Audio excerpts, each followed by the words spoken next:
আসসালামু আলাইকুম ওয়া রাহমাতুল্লাহি ওয়া বারাকাতুহু। আলহামদুলিল্লাহ আলহামদুলিল্লাহি নাহমাদুহু ওয়া নাস্তাঈনুহু ওয়া নাস্তাগফিরুহু ওয়া নাউযু বিল্লাহি মিন শুরুরি আনফুসিনা ওয়া মিন সাইয়্যাতি আ'মালিনা। মান ইয়াহদিল্লাহু ফালা মুদিল্লা লাহু ওয়া মান ইউদ্লিলহু ফালা হাদিয়া লাহু।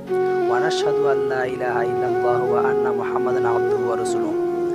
নাহমাদুহু ওয়া নুসাল্লি আলা রাসূলিহিল কারীম, আম্মা বা'দ। ইয়া আইয়ুহাল মুসলিমুন।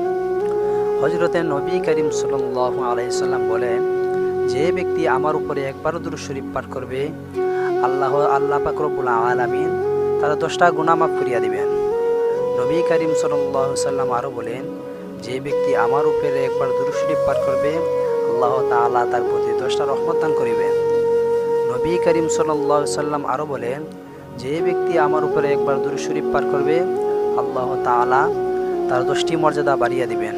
আমরা বেশি বেশি করিয়া নবী করিম সাল্লাল্লাহু আলাইহি সাল্লামের দুরূদ শরীফ পাঠ করব, কেননা হাসরের ময়দানে ওই নবী করিম সাল্লাল্লাহু আলাইহি সাল্লামের দুরূদ শরীফ এমনভাবে উম্মতের